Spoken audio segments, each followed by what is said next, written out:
flight attendant is trained to handle anything, from the routine Check to see that your seatbelt is securely fastened to the terrifying. Open the seatbelts! Get out! And when that happens, training saves lives. They call it boot camp, and we are, merciless. I'm gonna feel like a huge failure if I do get sent home today. Before any flight attendant takes off, she must be prepared for the possibilities no one likes to think about. Because keeping passengers comfortable is easy. Keeping them safe, that's the hard part. The preparation begins at flight attendant school. In this episode of Flight Attendant School. Living with them 24/7, they get on your nerves. We do need to have a house meeting. I haven't been participating with the house. When you do compressions, you will be breaking ribs. If you're a flight attendant, you're up in a plane, you're by yourself, it's up to you to take care of that passenger. There's something wrong with my husband.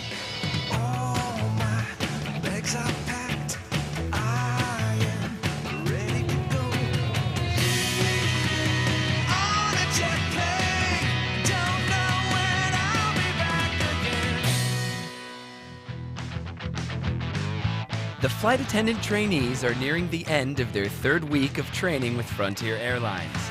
As they approach the halfway mark, William is having trouble getting along with his housemates. During training, I moved from Georgia. So when I moved to Colorado, I was in a new state with 7 other people that I wasn't usually with. There's a lot of tension between me and some of them, and things such as food or just living situation, it sometimes gets on our nerves. So it was very stressful for me, and being homesick on top of that really didn't help. I like bacon and eggs, but I don't like to cook. You mean you're just lazy? No, I don't like to cook.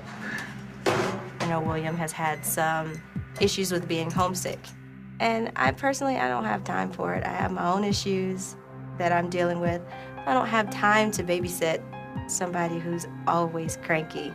We don't have the camaraderie that we should have. What time were we leaving this morning? You do clash with people's personalities, and sometimes that can be a big deal. My bath towel is not to be used for a makeup wipe. I didn't do it. Big ol' handprint of makeup on my towel. It's the blue one, right? Yellow. Oh, well, I only touched the white one. I mean, it could have been Will, I guess, but ha, ha, ha. I just think the whole thing is supposed to be about living in this house and working as a team, and it's not happening right now.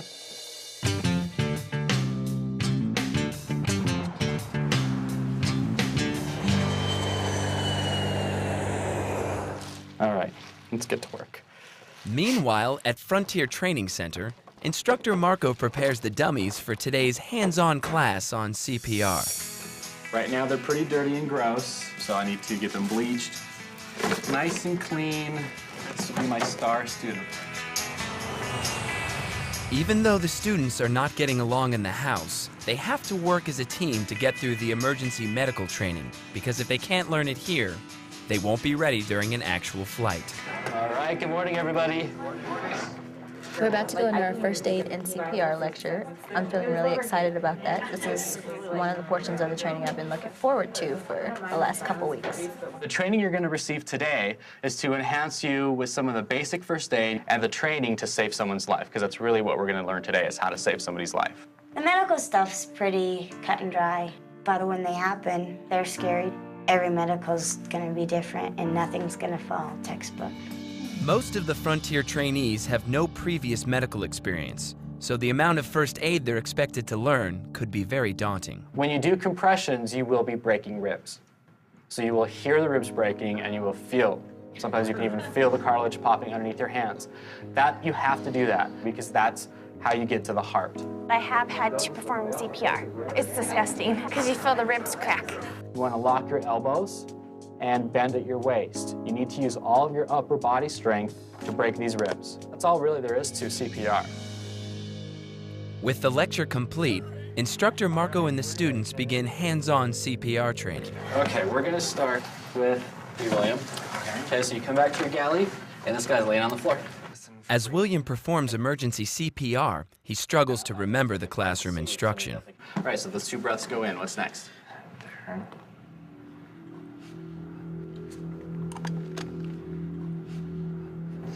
right. check the pulse again. He's not breathing. Oh yeah, go back for CPR. I think William is having a hard time because he is at the center of a lot of our problems at the house. If William doesn't become more confident with his emergency medical training, he may have trouble continuing in the program.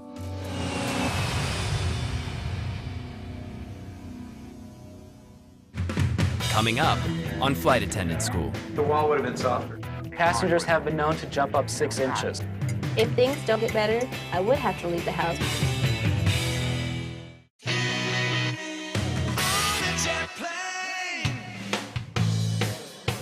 The flight attendant trainees are learning emergency medical procedures, and Marco is about to familiarize them with the AED, a device used to help a passenger in cardiac arrest. Okay, you guys ready to go on with class?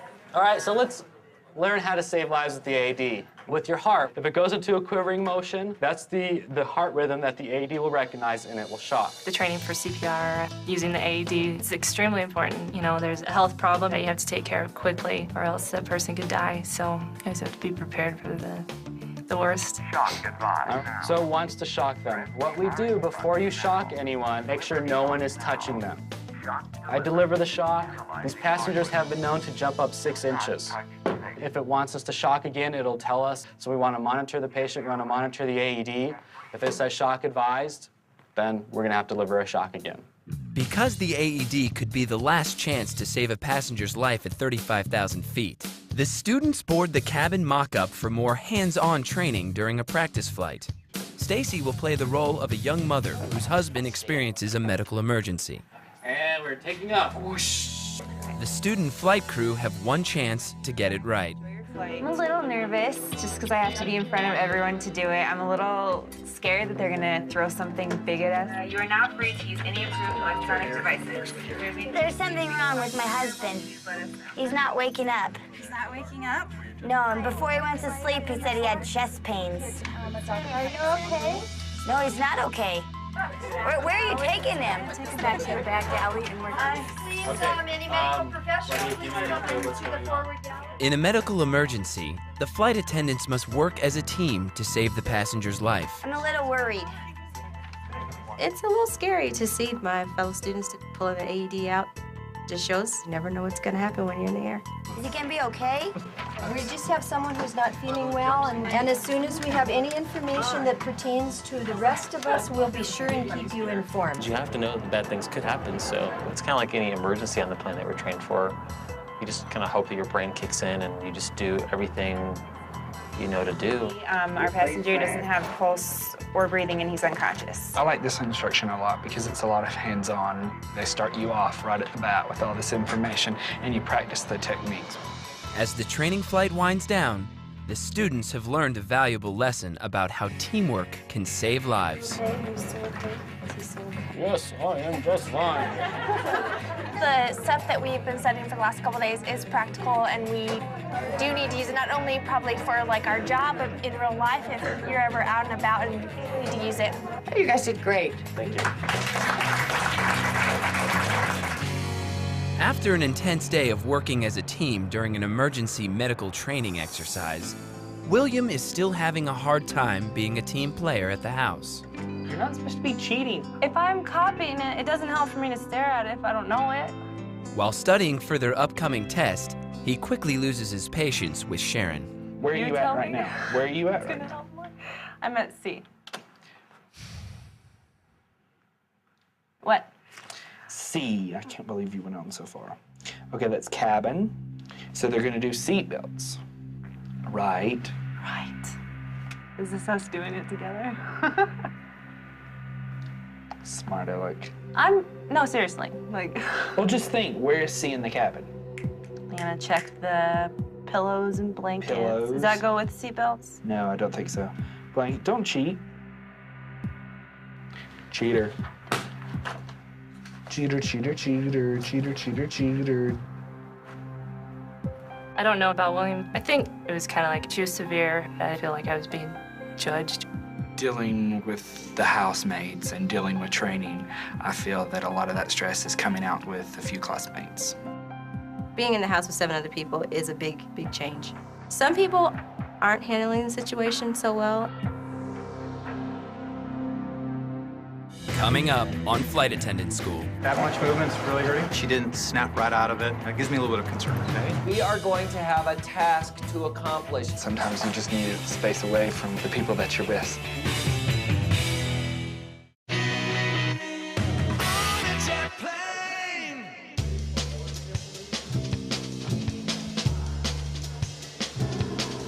At Frontier Airlines Flight Training Center, the students are beginning an exercise to increase awareness of passengers with disabilities, while also stressing the importance of teamwork. Now I need you to count off by threes, please. Instructors Marco and Chris give the students different disabilities, and they must work as a team to accomplish a task. Marco selects William to be the group leader. William, come over here. Okay, the task is going to be, we want to line everyone up in alphabetical order by their first name. Are you ready to accomplish your task? Okay, let's go. I was the leader that was mute, so I couldn't talk to any of the other passengers. We had to get everybody lined up by alphabetical order, by their last name. Are you the taskmaster? Although the exercise is designed to build teamwork, William puts the teamwork aside and tries to finish the task all by himself. I ran up to the board and started writing, which was against the rules and regulations. Oh, no, not cheater, cheater. William was not able to speak. However, he was the person in his group that knew what the task was, and he immediately went to the whiteboard and started writing the task down. Normally, I don't have a whiteboard in the classroom on the day we do this, so it's never come up, so we've never addressed that, but we caught it. Okay, how are we doing? Okay, you guys did awesome. The fastest group ever, yay! Although they finished in record time, William cheated his classmates out of the point of the exercise, which was to communicate better as a team. During the week of emergency medical training, one of the instructors finds themselves in an ironic position, in need of medical assistance. Oh, Sherry, are you okay? I walked into the auditorium. Sherry had taken a tumble. Sorry. Just hit. While standing on a chair and putting up a bulletin board in class, Sherry fell and hit her head, requiring immediate medical attention. Apparently, she fell off, misjudged a step coming off a chair. You don't want it down? Oh, I do. Okay. Sherry, one of the flight instructors, had a bad experience. She actually hit her head and was knocked out unconscious. You gonna keep the pressure on? I can. Why'd you knock your head? On this side. On the wall? On the concrete. Yeah. The wall would have been softer. Sherry's one of the toughest girls I know, so I'm not too worried about her, but the fact that she didn't snap right out of it gives me a little bit of concern. Is that speed really, that much movement's really hurting? Head injury's the kind of thing that, you know, you need to get checked out because she's not snapping right out of it. Usual drill? Yeah. Okay, thanks. Yeah. Okay. Bye, Dave. Bye. Bye, Cher.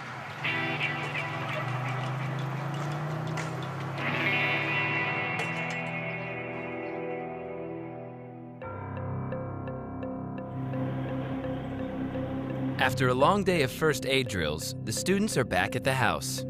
There's just a lot of stuff going on. Like, people are frustrated, people are upset. There definitely is, I think, some issues where people aren't respecting each other. But nobody's talking to each other, and it just needs to be addressed as a group. We do need to have a house meeting. Really? There's a lot of stuff going on, like nobody will say anything out loud. Do you know what I mean? Fine, y'all were leaving me? It's a trend. I thought Princess Sheena didn't clean. I clean. Sorry, I was upset yesterday. You're always cranky. I'm not. Sometimes you can't handle living with 7 other people, and attitudes and personalities don't always click. If things don't get better, then, you know, I feel as though I would have to leave the house. Coming up on Flight Attendant School. The prodigal daughter returned. There's a little conspiracy going on. Nothing gets fixed unless you talk about it. I had a bad morning.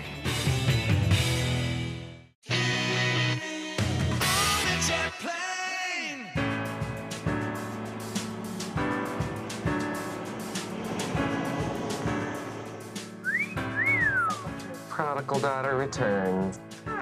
At Frontier Airlines Flight Attendant Training Center, instructor Sherry returns from the hospital after hitting her head the day before. Comfortable not in your head? Do you remember how to speak English?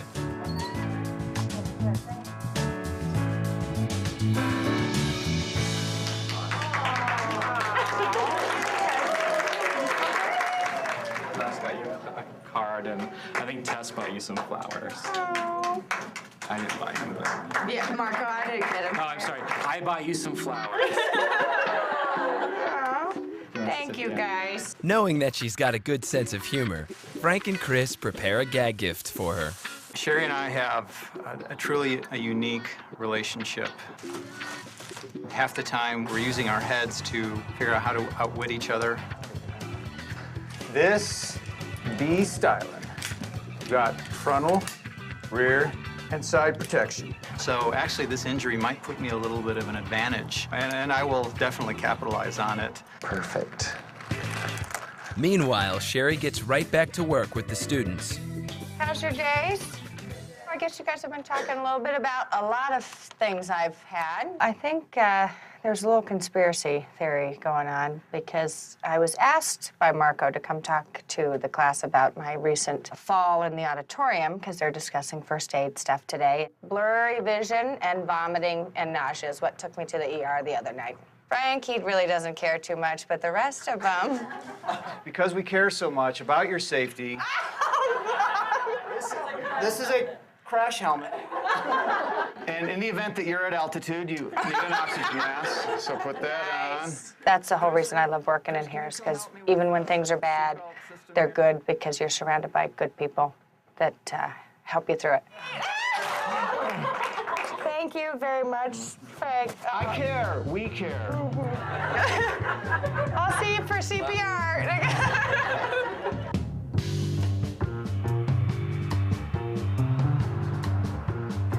With Katrina's encouragement, the housemates agree to a meeting to discuss their issues with each other. I want to have a house meeting because not only do I have different issues going on in the house, but I feel as though other people do as well. And I would like us just to all get together and talk about it, put it out there and fix it because nothing gets fixed unless you talk about it. I was gonna let you start it off. I don't even start what? Go ahead. Okay, well then I'll start. Good talking. These are my deals. It's not even about like, there's 8 of us, we have to be together, blah, blah, blah. I'm just talking about like consideration for each other and just communication. People just go their different ways and don't resolve anything. I'm very frustrated with the house right now to a point where I don't feel comfortable. I hope that in having this meeting, it'll help change my attitude about the whole thing and get better for everyone. As the meeting continues, it quickly turns into an opportunity for the housemates to air their frustrations with one person in particular. I think the biggest thing, for some reason, you, William, you just seemed like in a horrible mood at the beginning of the week, and none of us understood why. I had a bad morning. Yeah, but you seemed very upset even before that. I mean, I had said I had wanted to try to go to the dry cleaners, and you said, hopefully the cleaners is around where I'm going to get food because I'm taking the van. All of us were feeling like he didn't like us, didn't want to be here. Apparently he's got some personal things going on and he's a little homesick. It's fine, I guess. Like, we want to help you, but it's hard to when you're telling us that your situation's a hellhole when we're part of it. You say that and you walk away. Well, I'm gonna say sorry to you now. That's And that's not fine, how like- I meant it. It's just sometimes when I get that way and I just want to go home, and so I do get homesick. That's just me. But yeah, like when I moved from Ohio, I was homesick all the time. I've been here 4 years and I still get homesick all the time. But you just have to, like what helped me was just getting to know people that I was around all the time. It's nice that William can, own up to that there's something going wrong and nobody faults him for being homesick. I just hope that that doesn't hinder him from, having a good time with us. You have to be willing to put all the small things aside and work together and enjoy each other because if you're not enjoying your cruise, then you become very, very lonely. When you are upset or you are sad, if you want to be by yourself, that's fine, but know that you don't have to be when you feel that way. Because for me, it just helped being around other goofy people. I feel like everything was addressed at the house meeting. We definitely got a lot of stuff out that needed to get out. So I left the house meeting feeling better than I did when I came in. I think in the house meeting, we accomplished just venting to each other. You know, sometimes you have to get things out in the open, and that was a very good thing to do that. Ultimately, my goal is to finish Frontiers training and to be a flight attendant. But the reason I decided to live in the house was to meet people and to develop relationships, which is why I decided to stick around, because how often do you get a chance to meet 7 other people that could potentially be, you know, people that you know forever.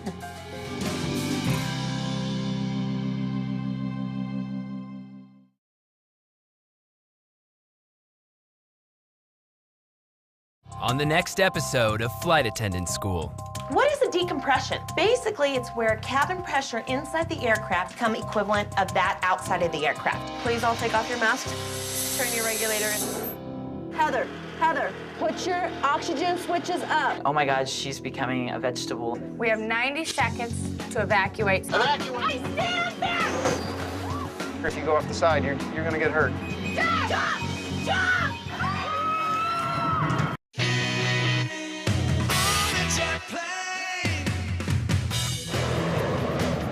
A flight attendant is trained to handle anything, from the routine Check to see that your seatbelt is securely fastened to the terrifying. Open the seatbelts! Get up! And when that happens, training saves lives. They call it boot camp, and we are, merciless. I'm gonna feel like a huge failure if I do get sent home today. Before any flight attendant takes off, she must be prepared for the possibilities no one likes to think about. Because keeping passengers comfortable is easy. Keeping them safe, that's the hard part. The preparation begins at Flight Attendant School. In this episode of Flight Attendant School. Decompression. Cabin pressure inside the aircraft become equivalent of that outside of the aircraft. Please all take off your masks. Heather. Oh my God, she's becoming a vegetable. We have 90 seconds to evacuate. Evacuate! Stand back! If you go off the side, you're gonna get hurt. Legs are packed. I am ready to go. On a jet plane. Don't know when I'll be back again. The instructors have decided that the students who have made it this far in the program are ready to begin the next phase of training, emergency procedures. I call the week coming up here in training SAT Week 4 because it's really our emergencies week, where the students are going to learn about all the emergencies that we're faced with in the cabin. And it really does draw out a lot of emotions. The reality of this job sets in where we're here to save lives. The first step in emergency procedures training is learning what to do in the event of a cabin decompression. We're going to go ahead and show you a video of our pal Oscar down at Cami and what he went through when he went through a decompression. The students quickly realize how serious a cabin decompression can be.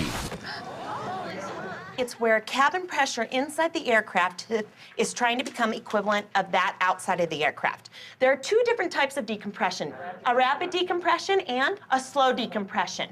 Why is a slow decompression more dangerous? Because you're not aware that it's happening. One of the most dangerous situations to prepare for on a plane is a slow decompression, in which oxygen leaks out, leaving passengers and crew unaware that they are in a state of hypoxia. Most people have no idea they are in a state of hypoxia. As this demonstration shows, people in a state of hypoxia lose the ability to perform everyday tasks. I want to do the job that I want to do, and that's to be a flight attendant. And today I was not quite so confident. I'm a little bit worried about it, this depressurization. Another thing too, as I mentioned, a lot of times because you're going without oxygen, fingernails will start to turn blue, lips will start to turn blue. Often the first thing to go is your sense that something's wrong. And so people are just staring at that oxygen mask like, this is cool. Yeah. You know, what's happening here? Not thinking, I need to put this on. And that's what's so scary. If you get to the point where you're too far gone, you can't even get that coordination to put it on. So that students can train for the effects of hypoxia, they are taken to the decompression chamber at Peterson Air Force Base. We're at Peterson Air Force Base today, and we're going to let our students and instructor experience decompression. It's important that they experience slow decompression. I am very excited about going into the decompression chamber. I've been interested in seeing every single other crew member to see how they react. under that pressure. And adjust the straps and let me know if it gets uncomfortable. The value of this is huge. What we can experience in here, everybody can suffer from the effects of hypoxia differently, so by experiencing it here on the ground when it's a safe environment, as a flight attendant, then you know right away that there's a decompression, you can alert the flight deck and protect yourself and the passengers. So the next thing we need is everyone can put their skull caps on. You don't have them? I said I had lots of practice right. The next thing we need to do is to put the helmets on. I'm about to go in the decompression chamber, and I am so excited. And then I'm also in the same bit a little nervous about how I'm going to act when I am in the decompression chamber and during hypoxia. I think I'm going to react giggly like normal. Now, as you have that red switch up, you're going to have a lot more pressure going into you, which is why as we get to higher altitudes, we want you to passively inhale and forcibly exhale. I've not had claustrophobia before as far as like being in a small space. Being in the simulator didn't bother me at all. It's just I don't like having things on my face. I didn't think that it would be such an issue, and it kind of became more of an issue than I thought it was going to be. Is she freaking out? She just wants to go. Every time they put one on, I felt like I was being suffocated. This is a really critical week for the students. In my experience in teaching, I've experienced students who have said, that's it, I am not going to do this job. This is a game of what if, and we need to train our students on how to be able to be confident and comfortable and knowledgeable if a what if becomes a reality. Before the decompression chamber exercise may commence, Nicole must make a decision, overcome her fears, or give up on becoming a flight attendant. I think I get sick. Coming up on Flight Attendant School. Please all take off your mask. Is she doing okay? I'm 6'6". Can you please talk to me? Wait, what is her name? Heather. Heather, put your oxygen switches up. Touch them.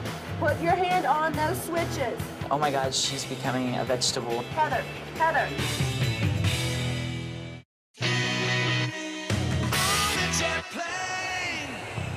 As the flight attendant trainees are preparing to experience the adverse effects of hypoxia in an Air Force decompression chamber, Nicole must make a decision: overcome her fears or quit. Nicole had a hard time. She's feeling really claustrophobic. I think Nicole was struggling with just the breathing part. I thought she was going to back out of it. But before Nicole has a chance to give up, a classmate takes matters into her own hands. She was really uncomfortable, and she was just kind of coming out of her skin. She wasn't being able to get there by herself. So I kind of stepped in and helped her put her mask on, as uncomfortable as it may have been for her. And it looks like that was the push Nicole needed. She and her classmates are now ready to begin their training. All right, there's 2 different ways to communicate with us. But first and foremost, be sure to have intercom discipline, because there are the operators outside as well that will need to hear you in case of any emergencies. We're at 22,000 feet, so slowly but surely we're going to make it. If you can look by seat 1, there's a blue liquid located in that beaker there, and you'll see that bubbling going on. That's how your ears are probably feeling for the most part. Let me backtrack here back to the physiological indications of a decompression. Is something that you might be feeling in there by now is gas expansion. So let it go. Let it get out of there. Nobody can smell it. Nobody cares. Maintaining proper etiquette is not required in a decompression chamber. It kind of grossed me out because you're trying to breathe and you're like, what is that smell? I hope it wasn't gas from people inside the chamber. Today, the students, they took them up to 25,000 feet, and then they ended up going through the decompression. The students would remove their masks and just experience what symptoms they'd go through if they ever were in a decompression situation. Please all take off your masks from the right-hand side. Students will now try to perform typical flight attendant duties while dealing with the effects of hypoxia. Turn your regulator in the off setting and your white switch in the normal setting. Okay, do they have things they need to be doing now? Yes, the first group, Annie is giving them a briefing.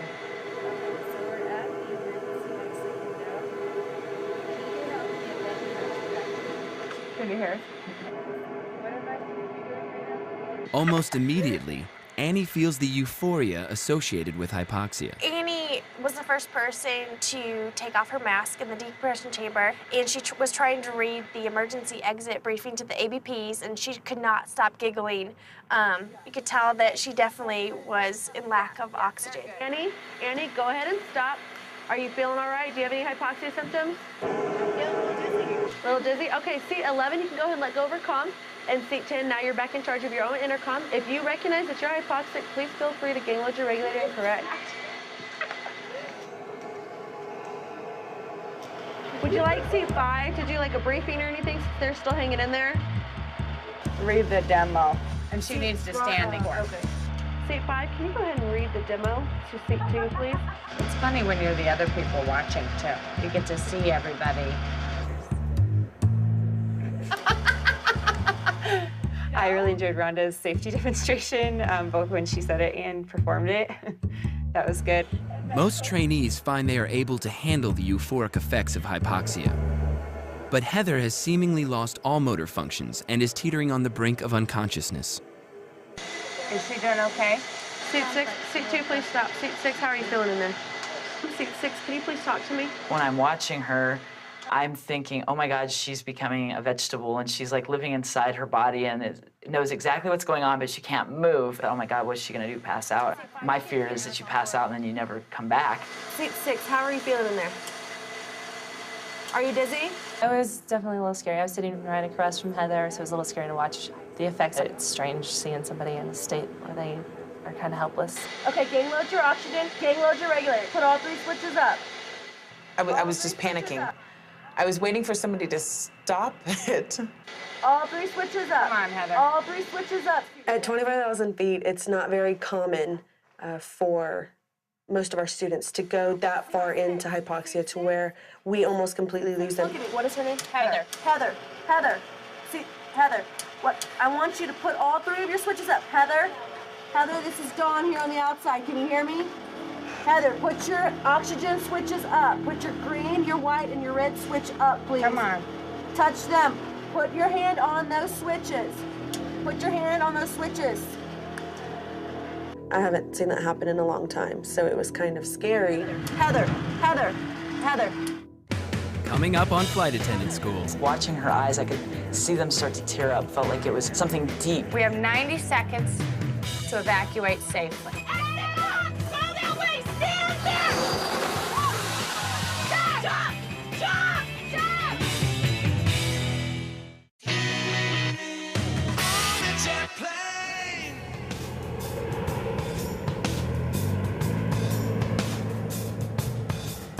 During the class's decompression training exercise, Heather has begun to show alarming symptoms of hypoxia. I want you to put all 3 of your switches up. Heather, Heather, this is Dawn here on the outside. Can you hear me? Heather, Heather, put your oxygen switches up. Put your green, your white, and your red switch up, please. Come on. Touch them. Put your hand on those switches. She definitely looked like she was about to pass out, and they were yelling her name, and she wasn't responding. Heather, Heather, put all 3 switches up. Freaked out all of us. I was about ready to rip my stuff off and run over and turn up her switches myself. All 3 switches up. All 3 switches up. Push your switches up, Heather. Push the green one up. Push the green one up. There you go. Push that red one up. Push it up. Push it up. Push the red one up. Push the red one up. Heather, Heather, this is Dawn here on the. There you go. Now put your mask up. Put your mask up. There you go. There you go. Way to go, Heather. Once the oxygen mask is back on, Heather immediately comes to her senses. She is a clear example of the dangers of hypoxia in a slow decompression. I guess I scared everyone in the decompression chamber. I don't remember anything at all, except for after I came to and everybody was upset at me. I guess I almost passed out in the decompression chamber, so I didn't last very long without oxygen. All right, Airman Valle is going to go ahead and get you disconnected and out of the chamber, and I'll see you guys on the outside. However, the experience has given Heather some reason for concern. It worries me that I have such a low tolerance for hypoxia, just because if I ever put in that situation, that probably won't be that helpful on a slow decompression. Although she was nervous in the beginning, Nicole was able to conquer her fears and continue on her path towards graduation. I did very much enjoy the experience today. I would do it again now that I know what to expect. That's kind of been my goal this year, is to conquer fears, so this was one that I got to defeat. The next step in emergency training is learning how to properly evacuate an aircraft in distress. Week 4 to me for the flight attendant training is, I think, the most important week. It's interesting to see how some students approach the training, a lot of your students will be excited, ready to take on the emergency procedures training, and then sometimes as that training begins, you see a shift in some of them, kind of like they become more quiet, more focused. As Instructor Sherry prepares the trainees to perform emergency evacuations, she also becomes more focused. I hope that by the end of the week, they've learned some reality, I guess, of the job, and that this can be a pretty serious job. But I want them to be prepared. Sherry teaches the correct procedures for getting the passengers down the evacuation slide. Kick her feet out from underneath her. So this is my little method. Bub, bye. All right. What part didn't you get, the bub or the bye? I'm definitely a little nervous. I'm trying to hide it well, but the evacuation drill is very important because that could be the difference between saving lives and not being able to save lives. So it's something you definitely need to know and be familiar with. All right, so arms out, feet up. This just showed how important the flight attendants are on the aircraft during evacuation. Coming up on Flight Attendant School.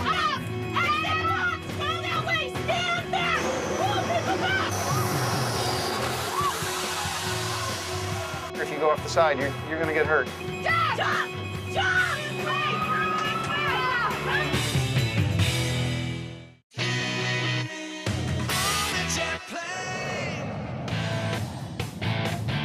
Tonight's classroom is a hangar at Denver International Airport, where students will take part in their first real airplane evacuation.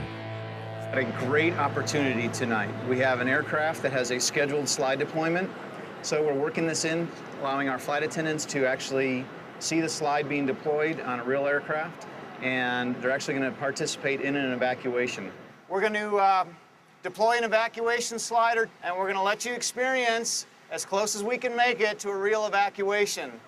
Sherry and Melissa are going to conduct the evacuation tonight, and hopefully you'll enjoy your little trip down the slide.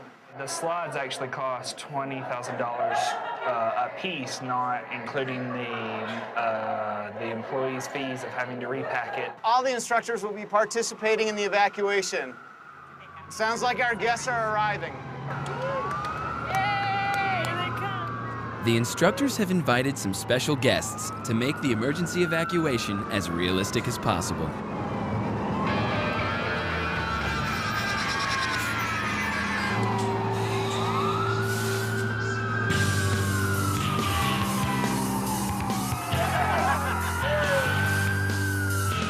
the fire department rolled up, I thought the presentation of them all coming was amazing. All their sirens and stuff, that was pretty fun to watch, and that made the whole situation more intense. I mean, you feel like this is really happening.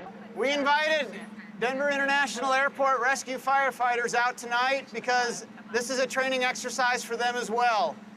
You guys ready? All right, let's go. Do it. I think tonight is a good complement to our emergency training. You know, a lot of what we talk about ends in evacuation, pull those slides, or, you know, arm your doors, be careful of the slides. So it's going to be good to see what these slides are, what the big deal is about the slides.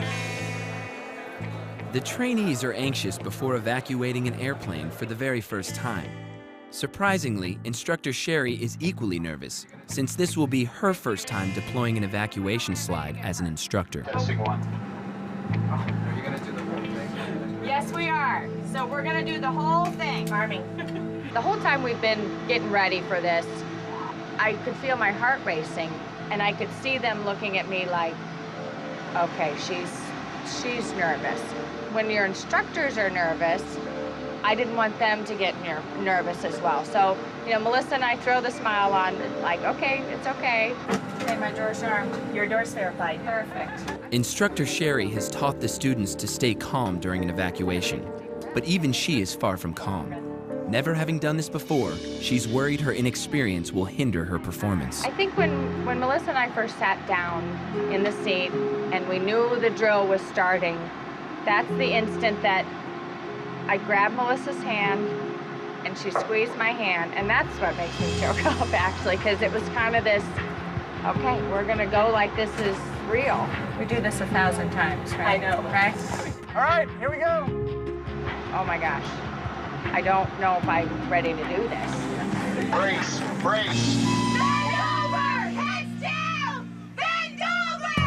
Open seatbelt! Get out! Open seatbelt!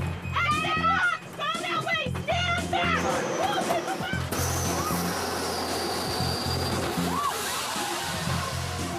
Way! Come this way! Come this way! Jump! Jump! But I got a couple burns. I got a burn on my arm and on my ankle.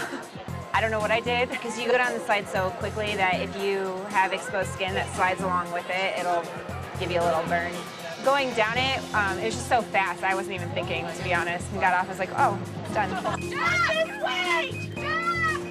I think that going down the slide can be scary for some people.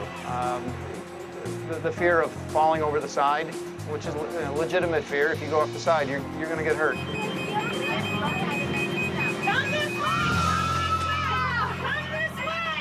When I got to the bottom, my body, I mean, I was shaking, and it's your life. So this is not really fun stuff. You know, this is a life and death.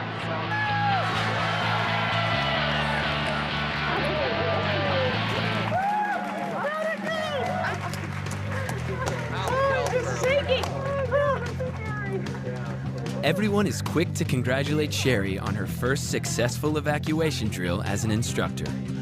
This moment will stay with her forever, as it will with the students who will draw from this training during their careers as flight attendants. Oh my gosh, we just deployed the first aircraft slide I've ever had to actually deploy. I can't even hardly talk. It was just so amazing to actually deploy a real slide and evacuate passengers. And I was with my best friend in the world. Great job. How'd it go? Yeah?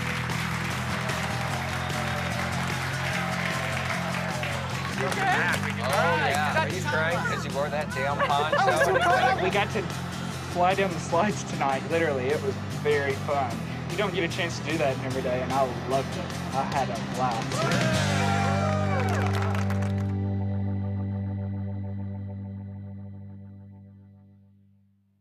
On the next episode of Flight Attendant School. An Air France plane just crashed in Toronto. There's probably lives lost.